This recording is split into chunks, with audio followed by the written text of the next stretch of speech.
I'm going to start it. Mine is about to start. Hi John. This is a video to answer a few questions that John Lucas from Farnell sent over. And then I'm going to introduce you what projects I've been working on recently.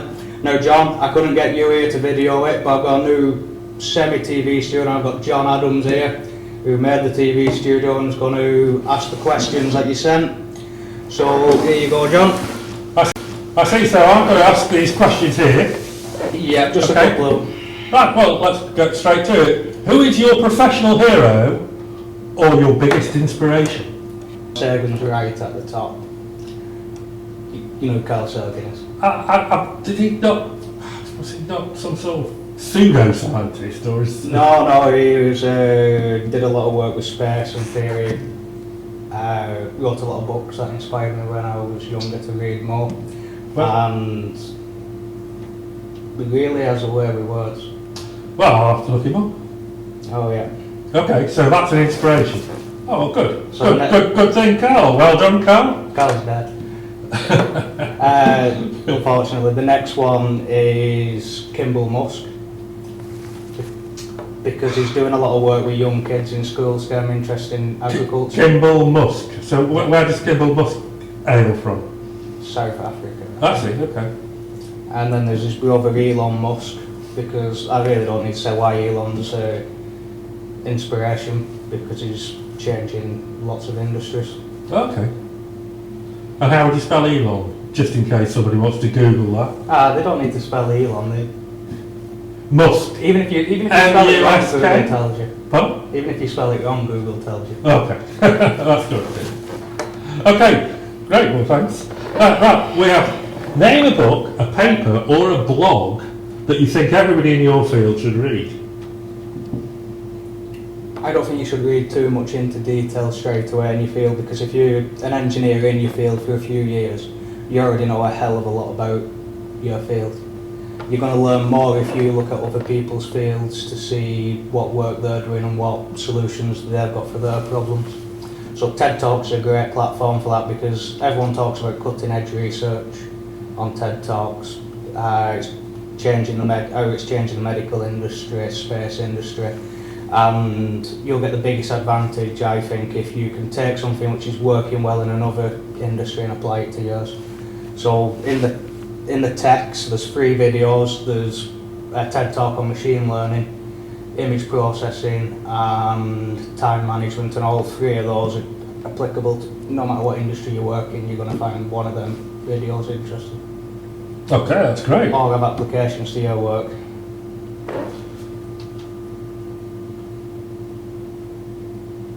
Okay, so where do you hope to be in 5 years' time, Mark?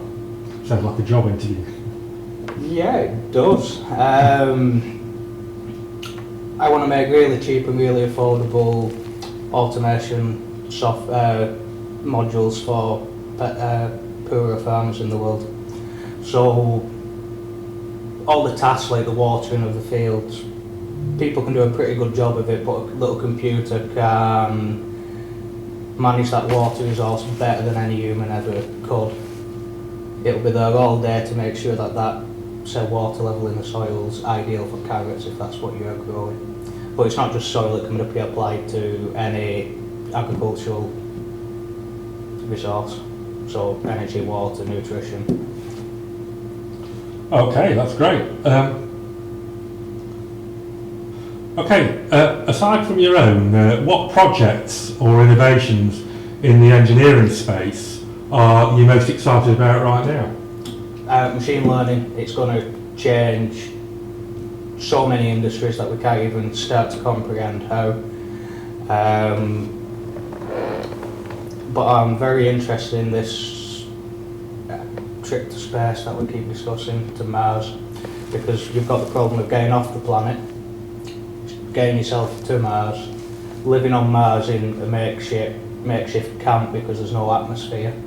And they're all really hard engineering challenges, but they will be tackled. But the fourth part of living on Mars is we're going to terraform it, which means we're going to take the rock atmosphereless, well, very thin atmosphere of Mars, and turn it into an Earth-like atmosphere so that we can live there without spacesuits, for example. And we're going to learn so much about our own environment when we terraform Mars that this runaway CO2 increase we're seeing will know much better what effects it'll have after we've had Mars to rework. Did you see the film Martian?